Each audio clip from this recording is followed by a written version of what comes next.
Warhammer 40k Boltgun is a boomer shooter spin-off set in the Warhammer universe.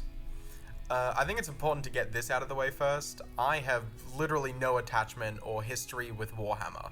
This is my first experience with the franchise, and in regards to how well it fleshes out the world, appeals to fans, or any of those things, I have absolutely nothing to say. Sorry. Instead, I approach this game as a fan of boomer shooters, and I have a lot of thoughts. But first, let's get into its development. The UK-based studio Yurok Digital are the primary developers, who mostly have a catalogue of board games, console ports, and a few scattered adventure-styled things. This certainly represents a pretty dramatic departure from their usual output, and I feel it kind of shows in the final product, but we'll get to that.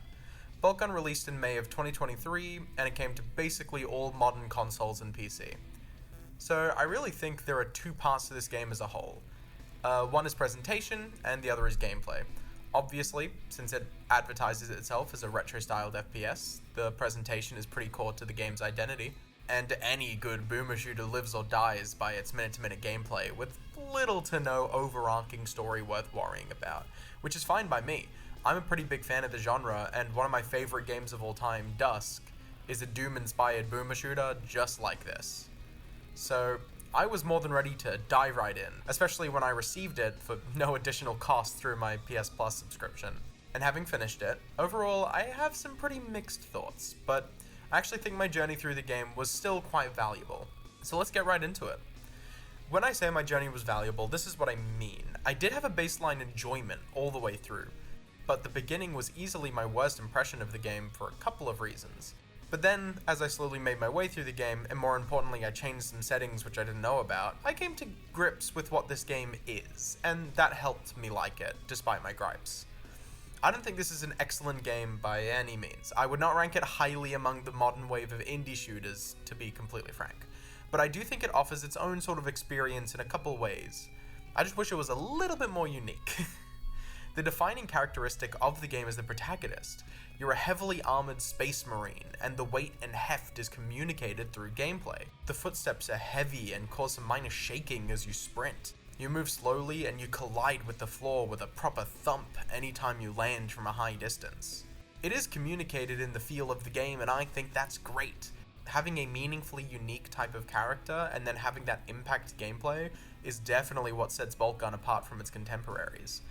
However, I think the way it does affect gameplay aren't all necessarily great.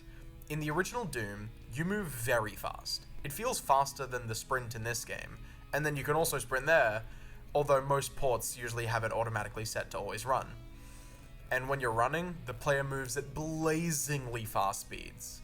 Personally, I believe this makes the game like 10 times better than it would have been otherwise. It is core to the experience. Backtracking, searching for collectibles and keys, bobbing and weaving through enemy fire, that is what feels so good about the original Doom, and all of those aspects would be severely underwhelming with a lower movement speed. And that's kind of what I feel in Boltgun. As you trot along each level, it's hard to feel meaningfully satisfied. It doesn't achieve much sense of responsiveness, which robs an action game quite a bit of its appeal. And this is made even worse in a couple of ways.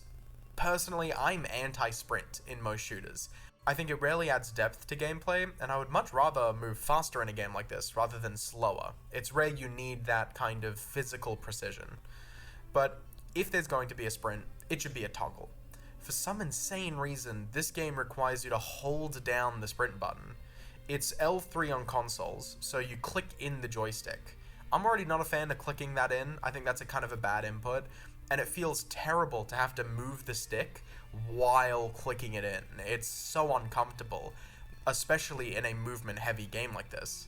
Now, I played like half of the game before I ended up checking the settings a bit more closely and discovered that I am able to switch it to a toggle or even keep it always on.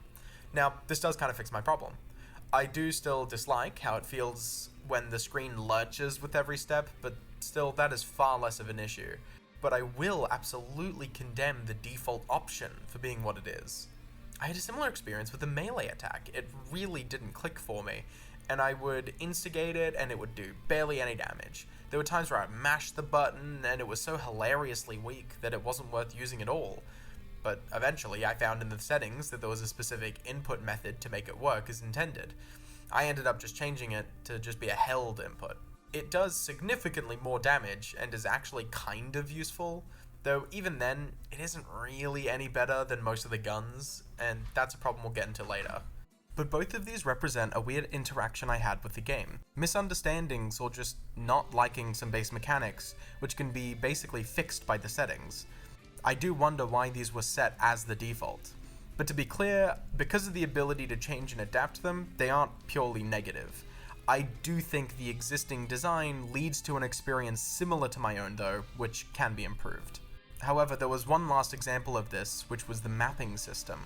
There's no map in this game, which is a little bit of an odd choice. It makes it a lot harder to keep track of the area, but it can also be used to really great effect. Maybe the designers want the players to engage more with the world around them, trying to remember landmarks and navigating it through in-game hints and routes. But no.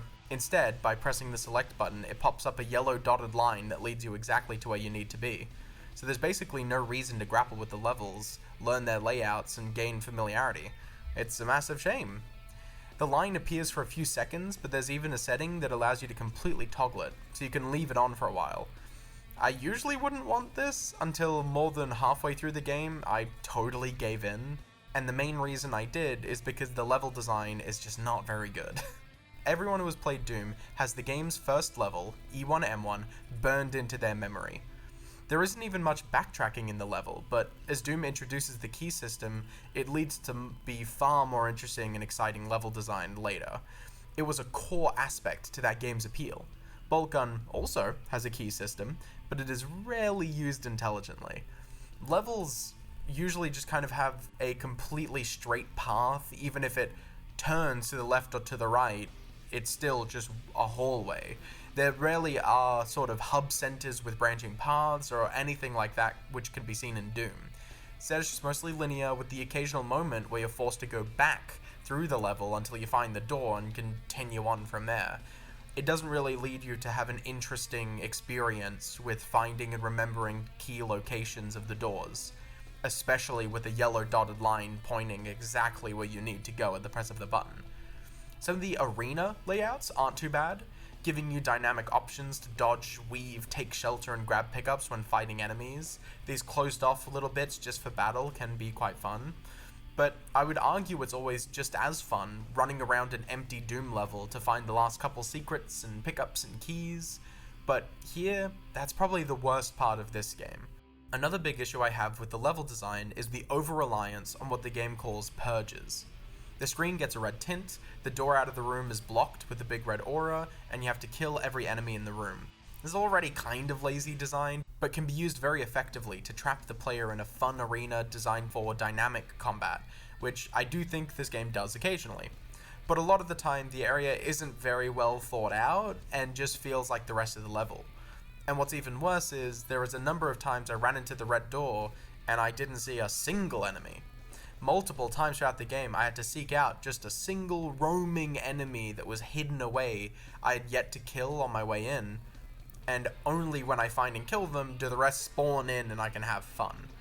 It's a very weird little design issue that I don't understand. It was a little frustrating. So yeah, I don't think the keys are used very well, and the purges are kind of a mess. Some of the levels also include odd, out-of-place platforming challenges, but to be honest, I don't really find those very offensive. I kind of like platforming, even in first person. They did make my forever sprint that I had on a little bit less fun to use, but that's kind of its own thing, and more of my problem with how I've decided to play the game. So the level design does leave a lot to be desired, but how about the gunplay? This is where the core satisfaction lies, and I think as a base, it's done pretty well. The guns feel meaty, the sound design is great, and it feels good tearing through enemies with a hail of bullets. It's honestly what got me through the game. But there's also a pretty noticeable problem here as well. Let's start with weapon variety. There are 8 guns in the game, and each have their own fun and dynamic looks, feels, and sounds. But in gameplay, a lot of them are far too interchangeable. First of all of them work best from mid to long range. Even the shotgun is not really benefited from close range at all. It's got a very narrow spread, so you can absolutely use it at a good distance. So rarely do you ever need to change your guns based on your positioning. The only example are the explosive weapons being bad at close range, but that kind of makes the problem worse, keeping you always at a distance. Most of the actual bullet patterns or differences can be felt, but aren't really different. What is different between shooting a fast-firing, pretty accurate machine gun and a ray beam? They look different, they feel different, but mechanically, there's basically no change at all. The ray beams don't pierce enemies or anything like that, which could give them a bit more of a unique use. You don't really get headshots with the guns on most enemies. None of the guns have an interesting difference in aiming or the like. Usually there could be like a grenade launcher that you have to arc, or maybe a rifle that you can aim down sights of, or something even wackier. But no, regardless of the gun you have equipped, you will be aiming and shooting exactly the same way. Let's take a look at some other shooters and what they have for different guns. Dusk has quite a number of options, such as the aforementioned grenade launcher and a crossbow that pierces through enemies. You can even dual wield some of the simpler weapons. I'd still argue Dusk is trying to be simple and conservative with its guns, and yet it still has this creativity. Ultrakill, on the other hand, has a number of fun options. A pistol which lets you flick coins, which you can shoot to hit, that ping off into enemies. The coin is far more difficult to hit than any enemy, but the risk is rewarded with significantly improved damage and around the corner shooting. Another pistol can pierce and bounce off walls for some dynamic options. A rocket launcher that only explodes on airborne enemies and launches enemies into the air if it hits the ground. There's a machine gun with a very wide spread that can either alt-fire a magnet, which will attract the many bullets, or one with an overheat gauge, which can shoot even faster and more intensely while expending that heat. All of this is so fun to use, and Ultrakill even encourages switching guns and mixing things up through a skill meter akin to Devil May Cry. Unfortunately, Boltgun's weapons really do just melt together mechanically, which is such a shame because I really like their visual design. Finally, there's also who you're shooting at. Both Dusk and Ultrakill have a litany of enemies with different strengths and weaknesses, some that are particularly vulnerable to certain methods of attack, and attack you in ways that will keep you on your toes. But besides the occasional enemy that charges at you, Boltgun enemies are basically interchangeable, like the guns. But on top of the regular enemies are also bosses, larger enemies that take quite an effort to take down, mostly because they are just massive bullet sponges. On the highest and lowest difficulty available, you just stand there, shooting at them for a ludicrous amount of time. The only gun that really feels like it does more damage is the last one acquired, but everything else feels interchangeable.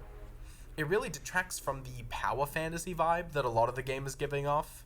You never feel quite as weak and impotent as you just unload clip after clip into a pretty inactive fight. Because that's the thing, if the bosses were excitable, intense, and frenetic, then it would feel like a true boss battle regardless of their health bar. But they basically stand still and fling some very easy to dodge projectiles at you every couple seconds. There is not that much to be engaged with at all, unfortunately.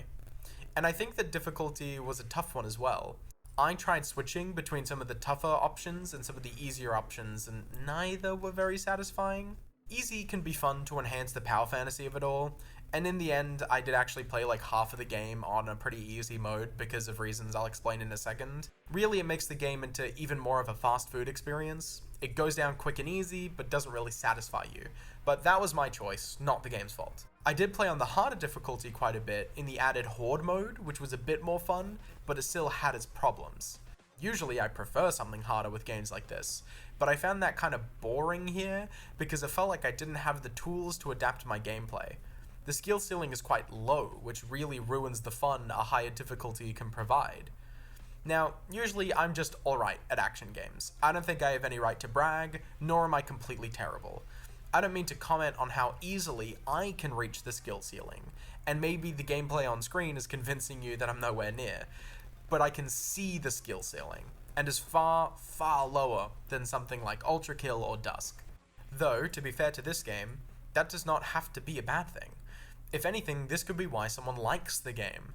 A lower skill ceiling means that it's far more accessible to people who might be new to the genre, and in that respect, I think it does a fine enough job introducing the fundamentals. The slower pace makes it easier to get through the big 3D environments. Dusk is at a top speed and can make people even motion sick because of it. Ultra Kill can be massively overwhelming due to the fast pace of it all, the many systems, the challenging enemies, and things like that. And while I do value the more challenging, engaging, and what I feel satisfying experiences, I can't deny that people need a method to get there, a path that I've already gone down. And I think that's a good way to wrap up this video. I've been speaking quite negatively in the majority of this review, but I don't think that's the end-all be-all of this game, and I don't even mean to imply that it's overly bad. I love the visual style quite a bit. The NeoPixel 3D totally works for me. I'm a massive fan of it. Like I said earlier, the gun designs and sounds were all so cool and so fun to discover. And even if I didn't like those elements either, that is just my opinion and my thoughts. Warhammer fans might like it a lot more than myself, and others might just disagree on the gameplay and enjoy it more. I appreciate the aspects that I enjoyed, and I hope to see the weaker parts improved with the announced sequel. A bit better level design and slightly more varied and interesting gunplay. But if you like the look of this game, or have played it and you're already a fan, I'm glad to hear it. I just like sharing my thoughts and what did and didn't work for me design-wise. So I'm going to finish up here, and I hope you've enjoyed this video. If you like this or want me to cover the sequel when it comes out, do let me know. Thank you for watching. Goodbye.